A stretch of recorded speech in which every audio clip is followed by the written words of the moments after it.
Vamos então ao nosso estudo bíblico dessa quarta-feira, dia 4 de dezembro de 2024. Alguém já me perguntou se tinha figurinha? Sim, temos as nossas figurinhas aqui. Pode passar? Eu estou sem o passador de slide aqui, mas os irmãos podem passar. Muito bem, o livro de Esther, hoje a nossa ideia é encerrar este livro. Esther é o 17º livro da Bíblia e hoje nós queremos encerrar esse importante livro da Palavra de Deus. Esse aí é o esboço do livro em linhas gerais para que os irmãos tenham uma ideia melhor do que o livro fala. Então vejam, esboço de Esther. O livro está dividido em 4 partes. Primeira, a escolha de Esther como rainha, capítulos 1 e 2. Segunda, o plano de Amã para matar os judeus, capítulos 3 e 4. Terceira, o plano de Esther para salvar os judeus, capítulos 5 a 9. E quarta, a grandeza de Mordecai, capítulo 10. Então, essas duas linhas que vocês estão vendo em vermelho, a terceira e a quarta partes, é o que nós vamos estudar hoje.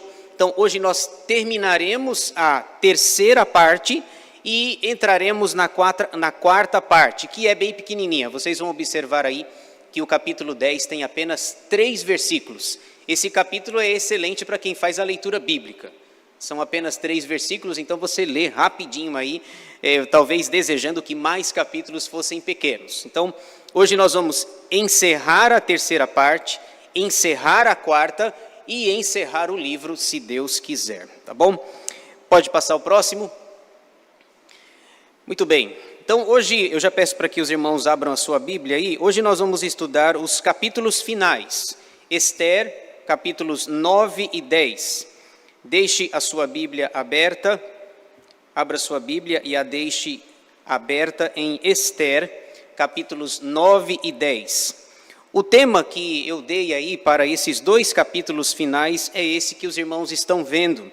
A vitória dos judeus sobre os inimigos. Então, em linhas gerais, é o que nós vamos estudar, tanto no capítulo 9 quanto no capítulo 10. Pode passar? Esboço de Esther 9 e 10. Os capítulos estão divididos em 2 partes. Primeira, a derrota dos inimigos, capítulo 9. E segunda, a grandeza de Mordecai, capítulo 10. Então, você pode resumir aí o capítulo 9 numa palavra. O capítulo tem 32 versículos, a gente já vai ler os versículos aqui, mas em todos esses versículos você pode colocar aí, a palavra-chave é derrota. Os inimigos de Deus, os inimigos do povo de Israel serão derrotados, serão fragorosamente derrotados, mortos. Então a palavra-chave do capítulo 9 é derrota. Eu até deixei em negrito ali. E a palavra-chave do capítulo 10 é grandeza. O livro se encerra falando sobre esse personagem, que é um dos principais do livro, o Mordecai. A grandeza de Mordecai. Então vamos lá. Vamos à exposição do capítulo 9. Pode passar? Esther 9, a derrota dos inimigos do povo de Deus, é o que nós vamos tratar aí. Pode passar? Muito bem. Primeira parte, a morte dos inimigos, versículos 1 a 15. Vamos lendo aí versículo por versículo o que diz o texto sagrado. Versículos 1 e 2, o ataque dos judeus contra os seus inimigos. Lembrando que esse estratagema, o estratagema de Esther, começou lá no capítulo 5, quando ele convidou o rei Assuero para um banquete, depois convidou para um segundo banquete, e depois acabou revelando o plano mau do perverso Amã. E aqui então os judeus são autorizados pelo rei para contra-atacar. Então você percebe aí o ataque dos judeus. Versículos 1 e 2 diz assim: No dia 13 do 12º mês, que é o mês de Adar, quando chegou a palavra do rei e a sua ordem para se executar, no dia em que os inimigos dos judeus contavam assenhorear-se deles, sucedeu o contrário. pois os judeus é que se assenhorearam dos que os odiavam, porque os judeus nas suas cidades, em todas as províncias do rei Assuero, se ajuntaram para dar cabo daqueles que lhes procuravam o mal, e ninguém podia resistir-lhes, porque o terror que inspiravam caiu sobre todos aqueles povos. Deixa eu falar algumas coisas aqui interessantes inicialmente. Primeiro detalhe, no versículo 1, fala sobre o dia, no dia 13 do 12º mês. Duodécimo mês é apenas uma palavra diferente para dizer 12. É curioso que, às vezes, a gente lê o texto muito rapidamente e não se atém aos detalhes. E é como eu sempre falo, os detalhes fazem toda a diferença. O texto diz que no 12º mês, que foi o dia marcado para matar os judeus. No entanto, o decreto havia sido assinado no primeiro mês. Veja só a diferença ou a distância que tem. Volte lá no capítulo 3, no versículo 7, que você vai perceber aí. Nós temos aí uma distância de 11 meses. Do dia em que o decreto foi assinado para o dia marcado para o assassinato dos judeus, se passaram 11 meses. Veja aí Ester 3:7. No primeiro mês, que é o mês de Nisan, no ano 12º do rei Assuero, se lançou o Pur, isto é, sortes, perante Amã, dia a dia, mês a mês, até ao 12º, que é o mês de Adar. Então, claro que o calendário judeu é diferente do nosso, mas só para situar os irmãos, o que aconteceu aqui? Pegando o calendário nosso, aqui do Brasil, é como se o decreto tivesse sido assinado em janeiro e a execução em dezembro. Percebe? Então, esse é o tempo. Então, vamos supor que, no texto não fala o dia especificamente, vamos supor que o decreto foi assinado no dia 13 de janeiro, e a execução da ordem deveria ser colocada em prática no dia 13 de dezembro, certo? Então, assina o decreto em janeiro e executa o decreto em dezembro, 11 meses. Talvez você pergunte, mas por que tão demorado? Por que 11 meses para se executar um plano? É preciso a gente lembrar que o império de Assuero era gigantesco. Lembra disso? Lá no início do livro nós ficamos sabendo, no primeiro versículo do livro é dito que ele reina sobre 127 províncias. Não tem WhatsApp, não tem Facebook, não tem telefone, meios de comunicação que chegam rapidamente. Então, 11 meses para que as 127 províncias do império de Assuero ficassem sabendo. Assina-se o decreto em janeiro e executa-se apenas em dezembro. Só que quando você lê o livro de Ester, talvez você leia os 10 capítulos numa sentada e você acha que acontece rapidamente. Assinou hoje e sexta-feira agora já executa o plano. Então, 11 meses, porque era o tempo, a mensagem era levada de uma forma mais lenta. O texto fala aqui por meio de correios, mas correio aqui é muita bondade do texto aqui, né? Não tem correio, não tem Sedex, então a mensagem é mais lenta. Então esse é o primeiro detalhe, no dia 13 do 12º mês, janeiro, dezembro, por assim dizer. O segundo detalhe do texto é que no versículo 2 tem uma palavra interessante aí, que eles pensavam que iam matar os judeus, mas a palavra do versículo 2, aí a penúltima linha, porque o terror, a palavra terror, todos eles pensavam em matar os judeus, se assenhorear-se deles, como diz o versículo 1. No entanto, o terror se apoderou deles. O terror de quem? De Deus. O texto não fala. Nós já sabemos que alguns até criticam o livro porque não aparece o nome Deus no livro. Aqui não aparece, não é dito que é o terror de Deus, mas a gente aprende no seminário e na aula de hermenêutica que um texto obscuro deve ser interpretado por um texto mais claro. Esse terror que não é dito que vem de Deus, mas em outro lugar é dito que vem de Deus. Veja só, por exemplo, Gênesis 35:5. Nós vamos ver aí, se não aparece o nome de Deus em Ester, está clara a providência dele no livro. Veja só, Gênesis 35:5. Aparece a mesma expressão de Ester.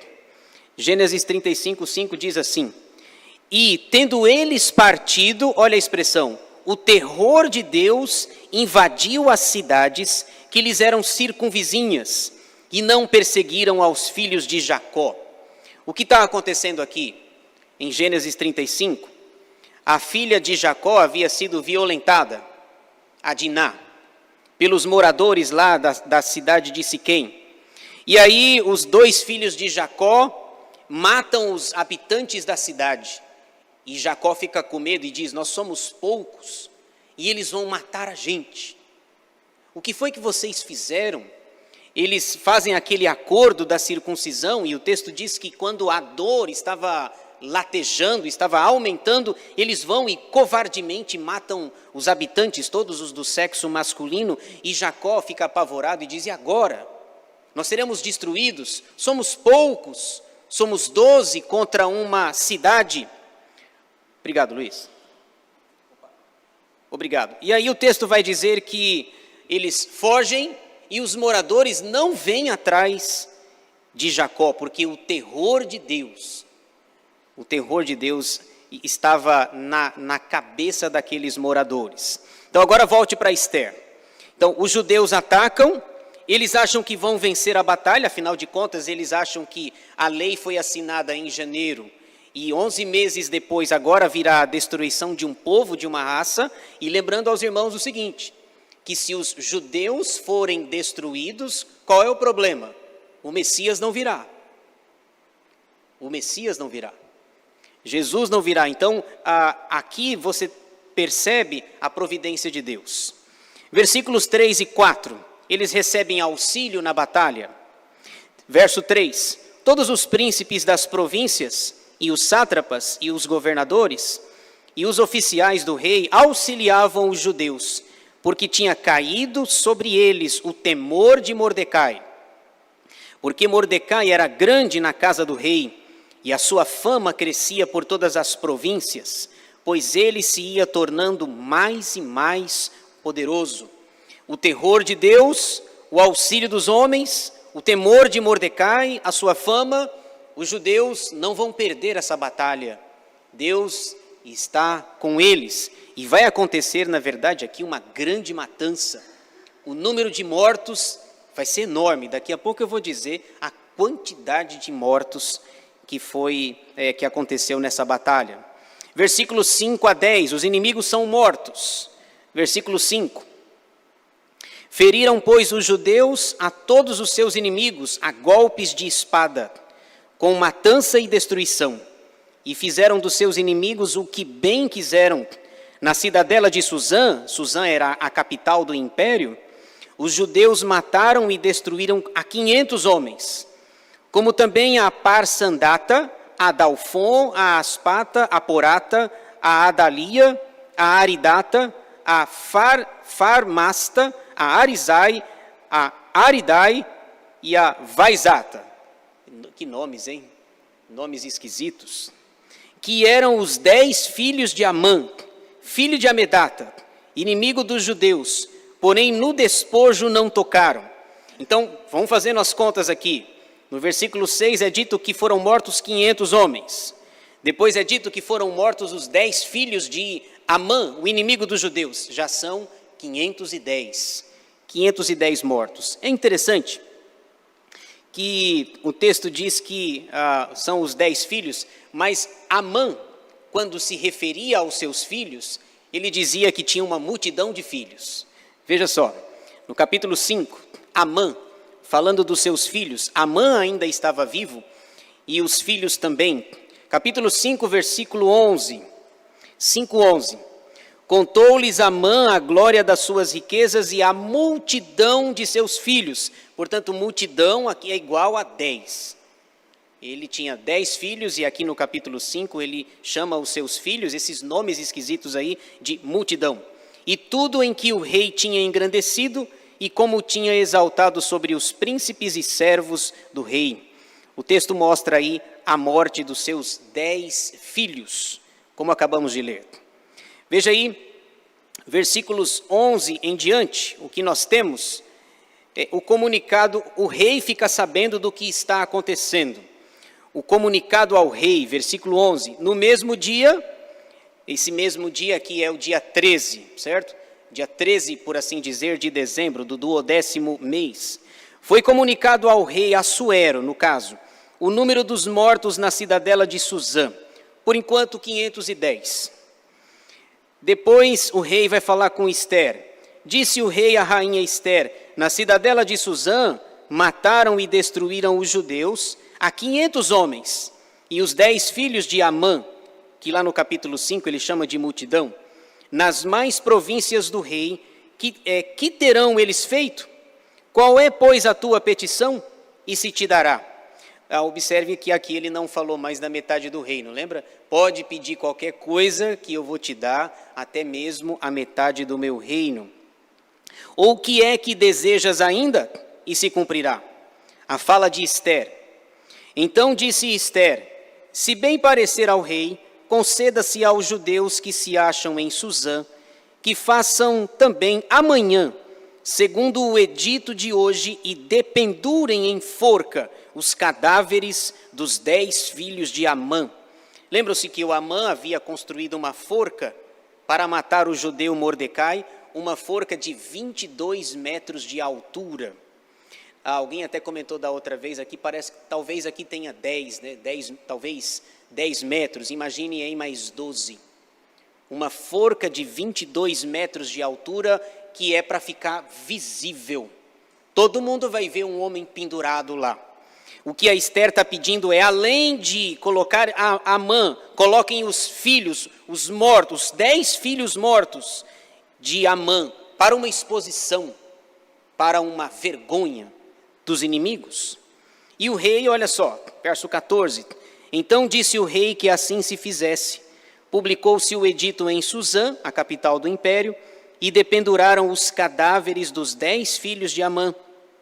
Reuniram-se os judeus que se achavam em Suzã, também no dia 14 do mês de Adar, e mataram em Suzã a 300 homens, porém no despojo não tocaram.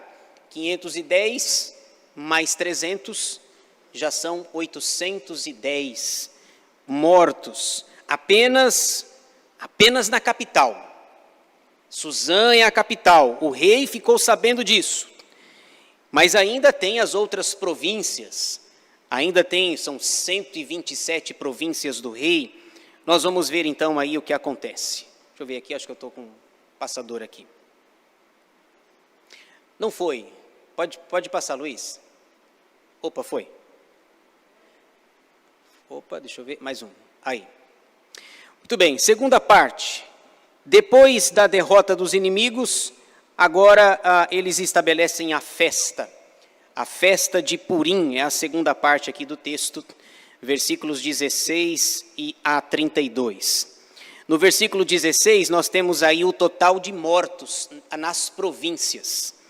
Veja só, Ester 9:16. Também os demais judeus que se achavam nas províncias do rei se reuniram e se dispuseram para defender a vida, e tiveram sossego dos seus inimigos, e mataram a 75.000 dos que os odiavam, porém no despojo não tocaram.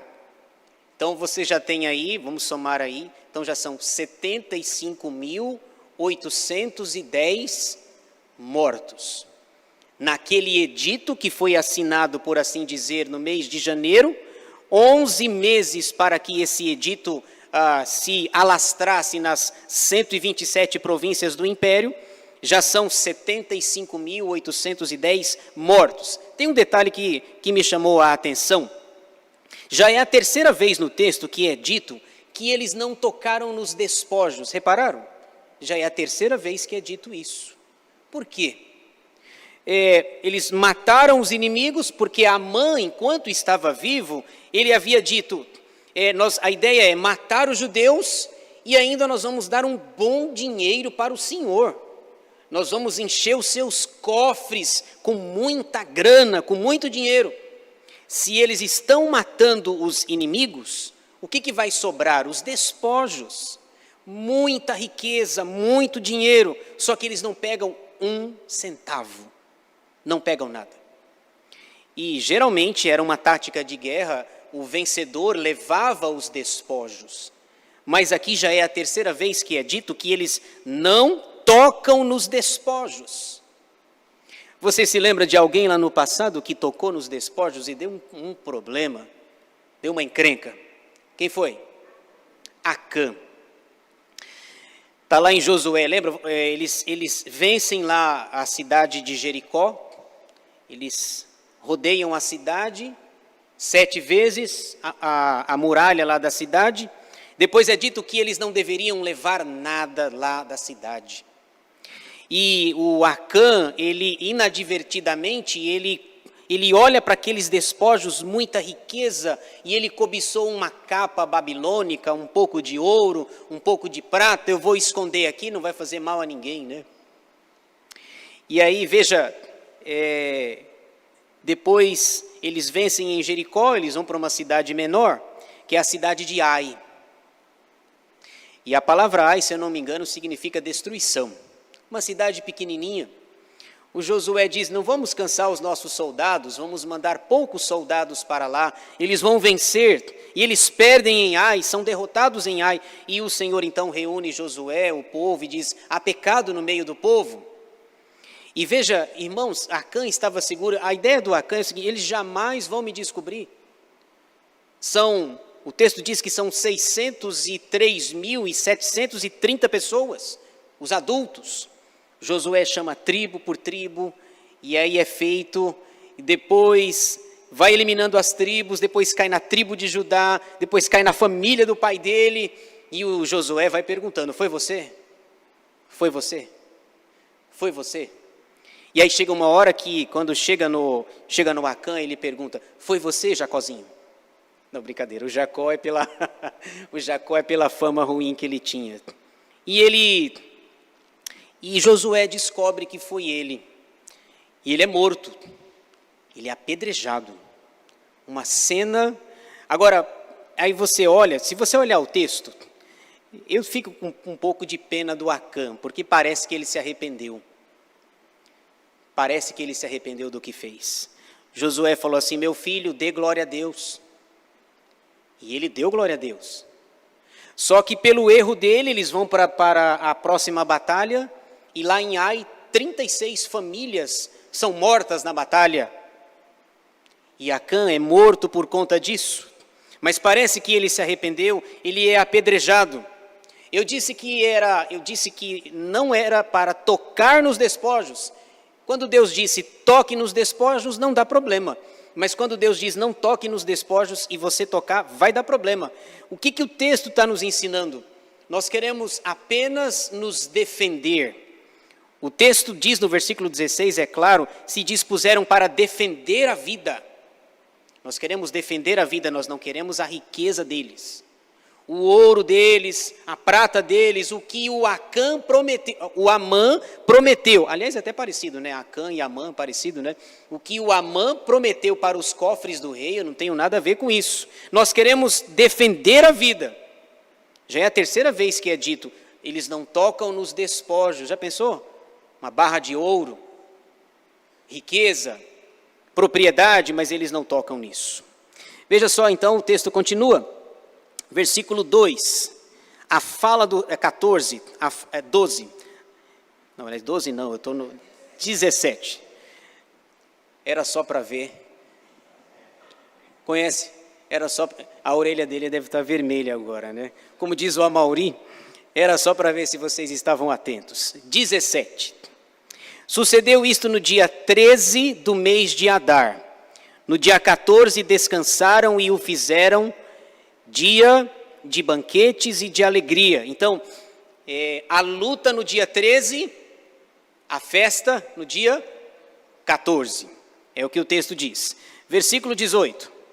Os judeus, porém, que se achavam em Suzã, se ajuntaram nos dias 13 e 14 do mesmo, e descansaram no dia 15, e o fizeram dia de banquetes e de alegria. Também os judeus das vilas que habitavam nas aldeias abertas, fizeram do dia 14 do mês de Adar, dia de alegria, e de banquetes, e dia de festa, e de mandarem porções dos banquetes uns aos outros. Mordecai escreveu estas coisas e enviou cartas a todos os judeus que se achavam em todas as províncias do rei Assuero, aos de perto e aos de longe, lembrando que são 127 províncias, ordenando-lhes que comemorassem o dia 14 do mês de Adar e o dia 15 do mesmo, todos os anos.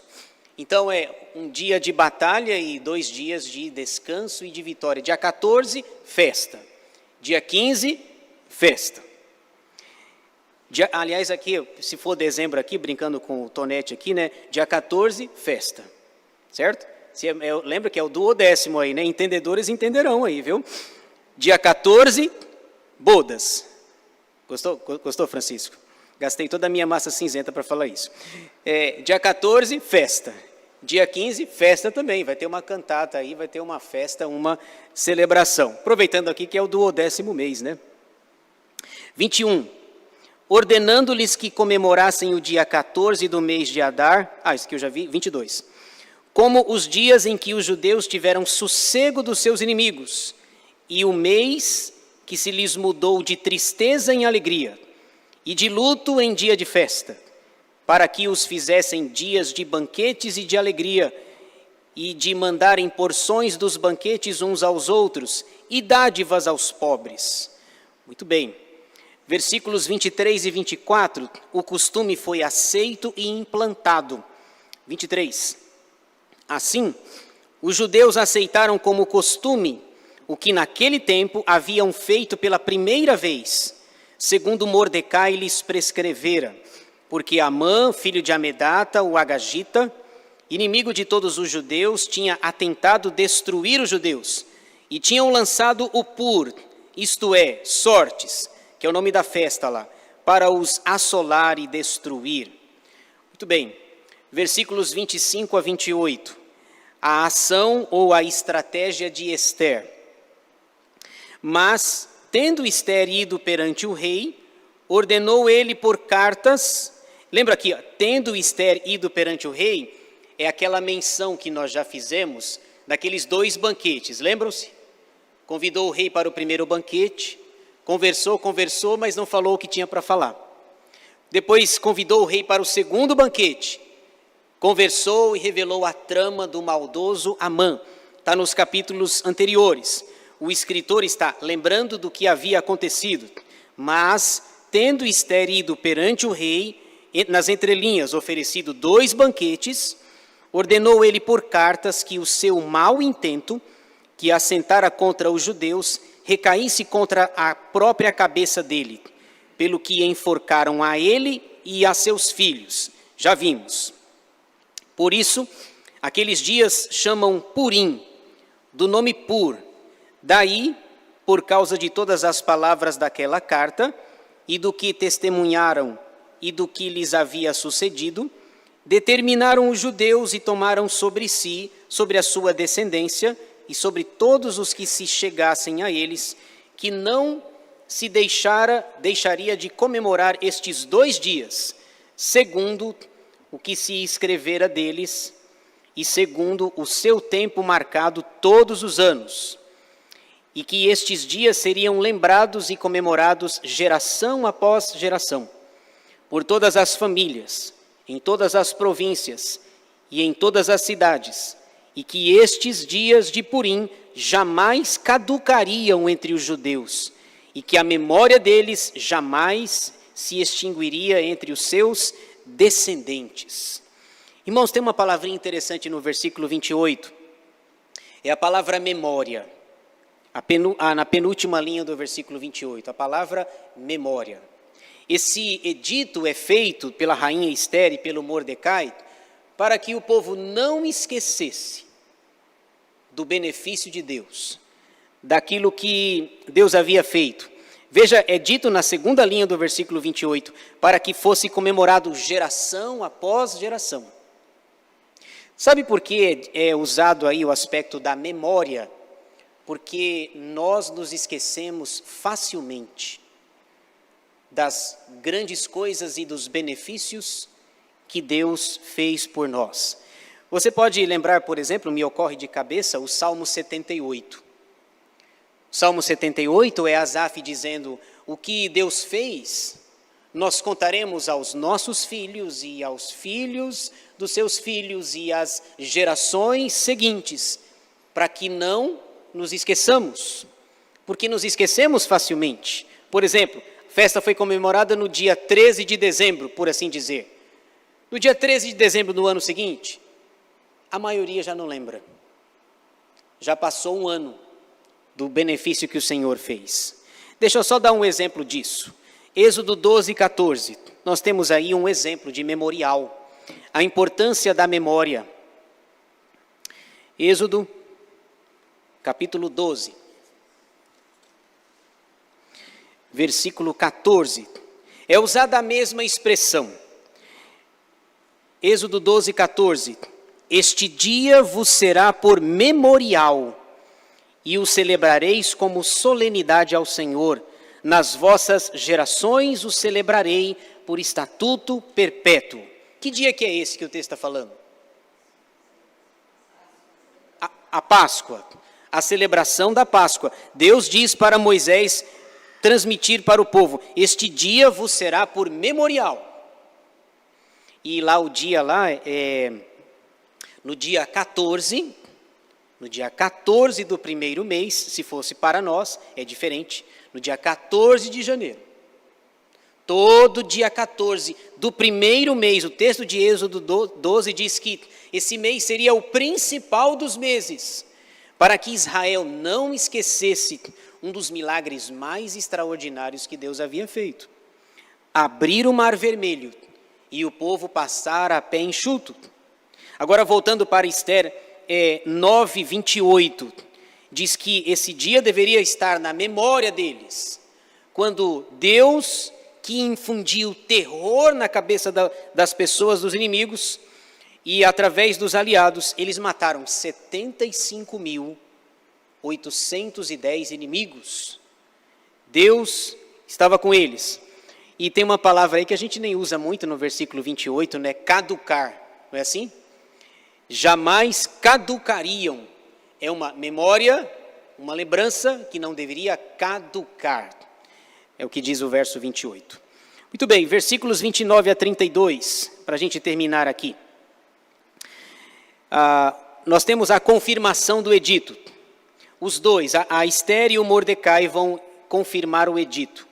Então a rainha Esther, filha de Abiail, e aqui nós ficamos sabendo o nome do pai dela, Abiail, e o judeu Mordecai escreveram com toda a autoridade segunda vez, para confirmar a carta de Purim, para que não caducasse e entrasse na memória deles. Expediram cartas a todos os judeus, olha só, olha o tanto de carta, a 127 províncias do reino de Assuero.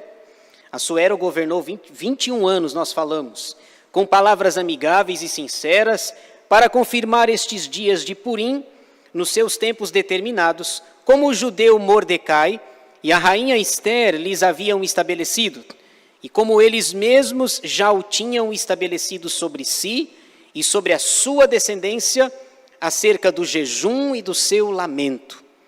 E o mandado de Esther estabeleceu estas particularidades de Purim, e se escreveu no livro. Muito bem, e assim nós finalizamos então o capítulo 9, que a palavra-chave, derrota. A derrota dos inimigos e o estabelecimento de uma festa para que não caducasse na memória deles. Finalmente, capítulo 10, pequenininho aí, curtinho, e nós então encerraremos o nosso estudo. Esther 10, a grandeza de Mordecai. O capítulo é pequeno, mas tem alguns detalhes interessantes que eu queria mostrar para vocês aí. O renome de Mordecai é o título sugerido na sua Bíblia, provavelmente. É o título da SBB. A SBB é a Sociedade Bíblica do Brasil. Às vezes, aliás, dá uma dica boa para vocês. Às vezes esses títulos nos ajudam, mas às vezes eles atrapalham. O problema desses títulos em negrito é que ele induz você ao bem e ao mal, ao acerto e ao erro. Você, antes de ler o capítulo, eu faço isso, antes de ler o capítulo, eu leio o título, para saber se o título realmente é o que vai dizer o texto. Às vezes ajuda, às vezes atrapalha. Eu vou dar um exemplo para vocês aí. Veja aí no Salmo 113, um exemplo que atrapalha bastante. Cuidado para não ser induzido pelo título. Esse título pode ser uma armadilha para você. Nesse caso aqui não tem problema. Mas se a sua Bíblia for igual à minha, o Salmo 113 tem um problema sério aqui. Deixa eu ver aqui. Eu vou ler aqui, talvez esteja igual na de vocês. O Senhor, não é isso? O Senhor, o maior e mais digno objeto de louvor. Não é assim? Tem um problema sério teológico aqui. Objeto.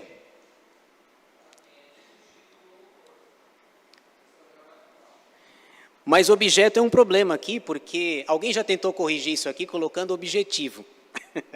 O Senhor, veja só, o maior e mais digno objetivo de louvor. Objeto te leva para algo físico, algo palpável. Quer ver? Então, a Bíblia diz lá em João 4 que Deus é espírito. Ou Deus é espírito, ou ele é objeto.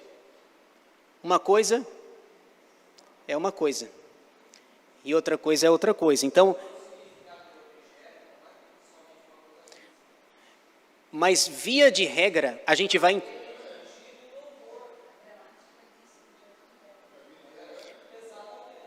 Mas é perigoso, eu entendo a tua colocação, mas...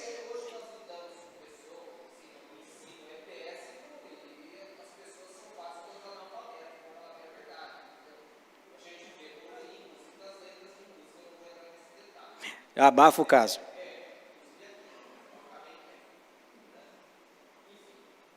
Certo, mas eu entendi, você tem razão, eu entendi. A ideia é o seguinte, é que à primeira vista a palavra objeto não ajuda. Ela confronta com João 4:24. Deus é espírito e importa que os seus adoradores o adorem em espírito e em verdade. Espírito confronta com objeto. Tentar arrumar para objetivo não ajuda também. Então, veja, a ideia do título é ajudar, mas ele pode atrapalhar. O que eu estou querendo dizer é não seja induzido pelo título. O cara leu o capítulo e colocou o título lá. Aqui dá certo, mas nem sempre dá. Agora vamos ver aí alguns detalhes do capítulo 10 rapidinho, são apenas 3 versículos. Veja só, os impostos do rei. Depois disto, o rei Assuero impôs tributos sobre a terra e sobre as terras do mar. Depois disto, observem que acabou a guerra, certo? Acabou a festa, acabou a ideia do Purim, lá do Pur, a vida voltou ao normal. Eu tentei identificar quanto tempo aqui, não consegui achar. Depois disto, é a ideia de acabou a festa no capítulo 9 e a vida que segue no capítulo 10, é uma espécie de epílogo, de conclusão do livro, não consegui identificar o tempo, mas a ideia é, a vida voltou ao normal. E o que o rei fez? Imposto. Cobrando o imposto dos seus súditos.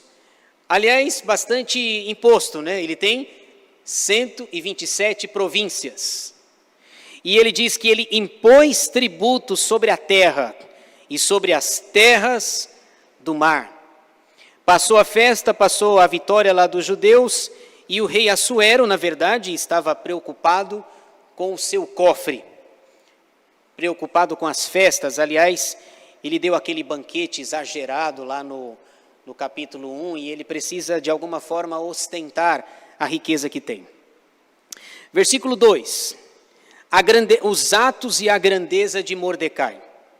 Quanto aos mais atos do seu poder e do seu valor, e ao relatório completo da grandeza de Mordecai, a quem o rei exaltou, porventura não estão escritos no livro da história dos reis da Média e da Pérsia? Essa ideia de que o rei exaltou, lembra da exaltação do Mordecai? Lá atrás, quando ele perguntou para o Amã, o que eu devo fazer? O que você acha que eu devo fazer com alguém que eu quero engrandecer? Aí o Amã acha que ele está falando dele. Você deve honrá-lo, dar roupa bonita, roupa chique, pegar um cavalo, colocar um tapete lá e dizer, é isso que vai acontecer com todo mundo que o rei quer exaltar. E o texto diz de uma forma resumida, diz que ele foi exaltado e tudo está escrito no livro da história dos reis da Média e da Pérsia. É mais ou menos o que acontece no livro das crônicas, lembra? 1º e 2º Reis, 1º e 2º Crônicas, quando termina a história do rei, tem uma pergunta retórica lá, porventura não está isto escrito no livro da história dos reis de Israel, dos reis de Judá? Nós não temos esses relatos aí, mas toda a grandeza de Mordecai, sua fama, sua exaltação é contado lá. Sobre esse livro, lembra que o rei uma vez teve insônia, não conseguia dormir, e ele pegou esse livro das crônicas lá, das maravilhas, e então provavelmente seja esse livro aqui.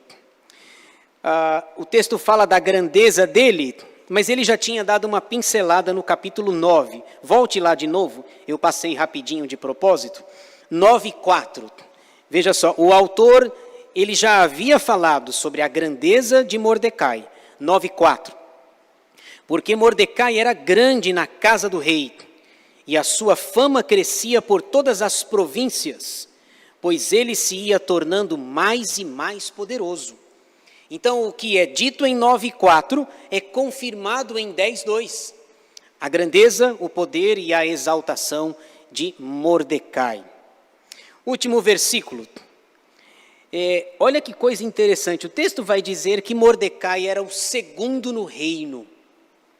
Impressionante. Verso 3.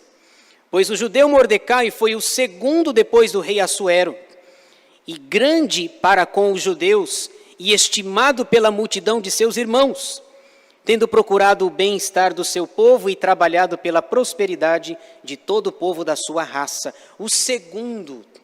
Mas aqui tem um detalhe.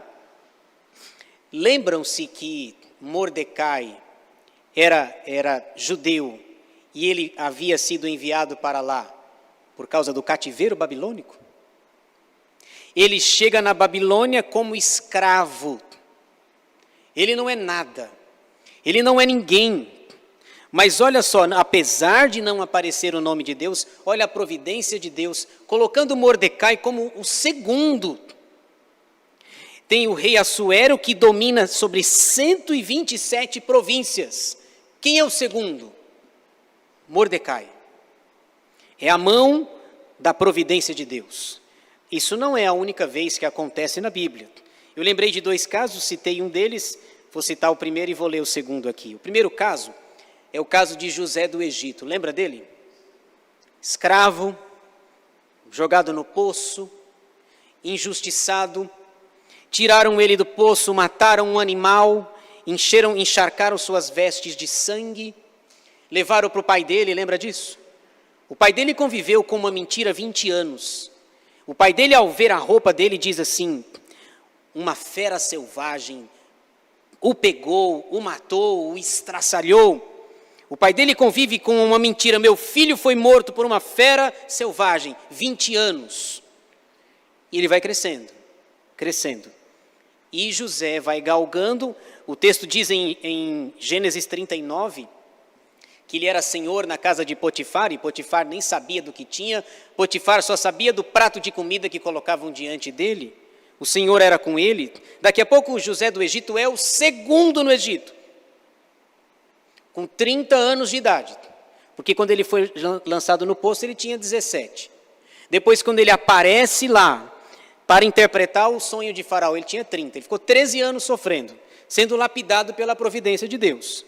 Ele é o segundo. O Faraó diz assim, olha, quando ele conta os sonhos lá, né, o José diz assim, o senhor precisa arrumar alguém muito bom, ajuizado. E aí o Faraó faz uma votação mais rápida da história, por aclamação mesmo. É você, está eleito. Aonde nós acharíamos alguém tão sábio e tão prudente?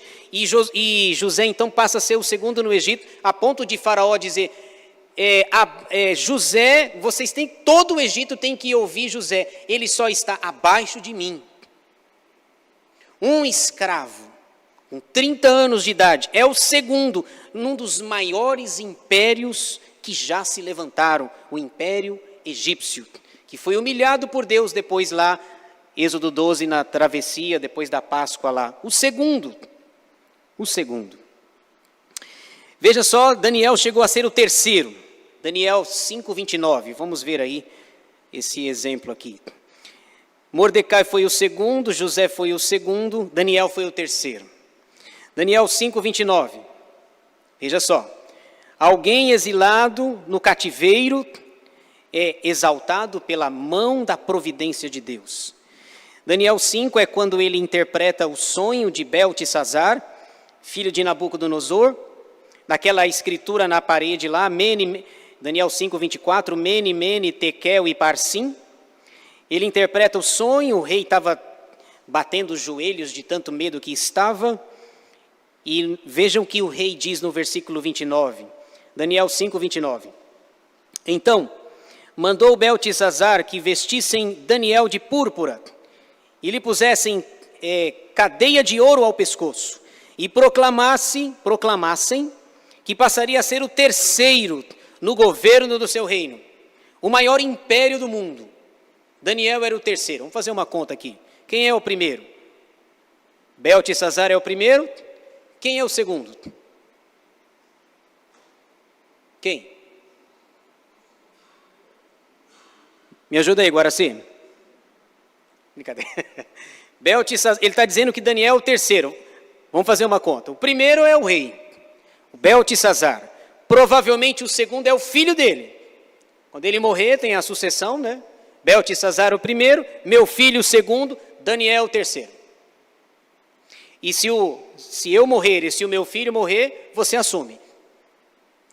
Daniel, que chega na Babilônia novo, é o terceiro num dos maiores impérios do mundo. Porque a providência de Deus ele pode tirar alguém do monturo e fazê-lo assentar ao lado de príncipes e de reis. Esse é o nosso Deus. Última coisa, aplicação. O que isso tem a ver conosco? Um texto aparentemente árido, aonde foram mortos 75.810 pessoas. O que isso tem a ver com você e comigo? Rapidinho aqui, algumas lições práticas e importantes para a nossa vida. 4. Primeira, a bênção de ser protegido. É a primeira lição que eu consigo enxergar aí. Lá em 9:2 é dito, Esther 9:2 é dito que ninguém pôde resistir-lhes. A bênção de ser protegido por Deus. Se Deus é por nós, quem será contra nós?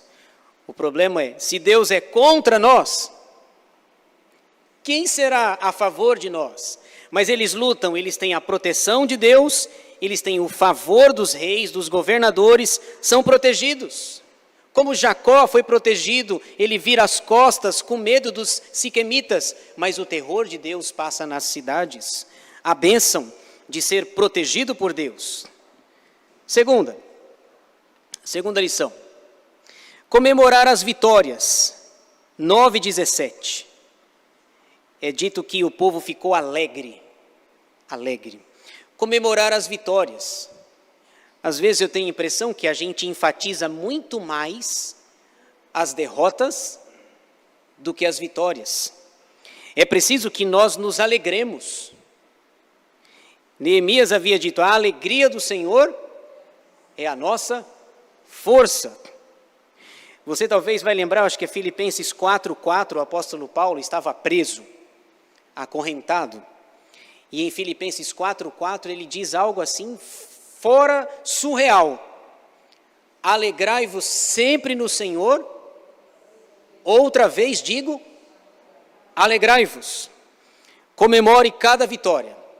Comemore as vitórias do Senhor. Eles venceram os inimigos. Dia 13, luta. Dia 14, festa. E dia 15, festa também. E se deixar, faz no dia 16 também. E 16 e 17 e assim por diante. Comemorar as vitórias, os marcos, a providência de Deus. Terceira lição, preservar os bons costumes. Em 9:28 é dito que a memória dessa festa não deveria ser caducada. Preservar os bons costumes. E veja, são costumes bons, bíblicos, que não contradizem a palavra de Deus. Só para exemplificar, Paulo diz, por exemplo, em 1 Coríntios 11, em tudo eu vos louvo porque vocês têm guardado as tradições. Lembrando que tradição é diferente de tradicionalismo, certo? Tradição é uma coisa, tradicionalismo é outra, afinal de contas, uma coisa é uma coisa e outra coisa é outra coisa. É preciso preservar os bons costumes, aquilo que você aprendeu do seu pai, da sua mãe. Paulo, quando escreve para Timóteo, ele diz, Timóteo, você já é homem, adulto, mas lembra do que a tua mãe ensinou, quem mais? Tua avó. Lembra dos ensinos, como que chamava a mãe e a avó? Eunice e Lloyd. A Eunice não está aí não, né? Não é a Eunice nossa aqui não. Timóteo, você já é pastor, você já é adulto, mas lembra do que você aprendeu com a tua mãe, Eunice, e com a tua avó, Lloyd. Muito bem, número 4. Buscar o bem das pessoas. Em 10:3, no capítulo 10, versículo 3, é dito que Mordecai, apesar de toda a sua fama, da sua exaltação, da glória que ele tinha, ele buscou o bem-estar das pessoas. O bem-estar. Isso aqui é algo fantástico. Lembrar-se das pessoas quando você vai bem. Não é assim? Alguém já disse que a quantidade de amigos que você tem é medido pela sua posição. Se você está bem, muito bem, você está cercado de amigos. Se você está mal, os inimigos somem. Quer ver um exemplo que a gente vai falar já? Some, né? Não, some, é verdade. Os inimigos nunca aparecem, né? Os amigos somem. Nós vamos estudar Jó depois, o próximo livro, e a gente vai perceber que depois que Jó caiu na desgraça, quem abandonou ele? Todos. E a mulher dele? A Joa lá, não é Joa não, viu gente? A mulher dele chega a dizer assim, amaldiçoa o teu Deus e morre. Ô Jó, você ainda está assim? Você preserva a tua integridade, o teu compromisso com Deus? Olha quem você era e olha quem você é. Ele chega a dizer no livro que os meus amigos me consideram repugnantes. Até o meu hálito incomoda as pessoas. Mordecai estava, usando uma expressão bem nossa, por cima da carne seca. O segundo no império de 127 províncias. E o texto diz, ele buscou o bem-estar das pessoas. Última coisa, prometo. Lembra quando Daniel interpretou o sonho de Nabucodonosor? Da estátua? Ele interpretou tudo, aí lá no final, ele é reconhecido e ele diz para o rei, eu tenho um pedido para fazer para o senhor. Qual? Abençoa os meus amigos. Coloca os meus amigos numa posição de destaque. O nome que a gente dá para isso, que está sumindo, diga-se de passagem, o nome disso é altruísmo. Foi o Daniel que interpretou. Foi para Daniel que Deus revelou. E ele está diante do homem mais poderoso da terra, e ele diz assim, eu tenho um pedido só. abençoa os meus amigos. Sadraque, Mesaque e Abednego, os nomes babilônicos lá. E aí o rei abençoa e dá cargos e dá posição. Sabe por quê? Porque aquele que está bem deve pensar no bem-estar das pessoas. Eu estou bem, e o resto? É preciso que nós pensemos no bem-estar das pessoas, que cuidemos delas, para que elas sejam abençoadas. O Salmo 41:1 diz assim: bem-aventurado o que acolhe ao necessitado, o Senhor o livra no dia do mal. Salmo 41:1. Muito bem, era isso que eu tinha para falar para os irmãos. Esther 9:10, a vitória dos judeus sobre os inimigos. Alguém quer falar algo?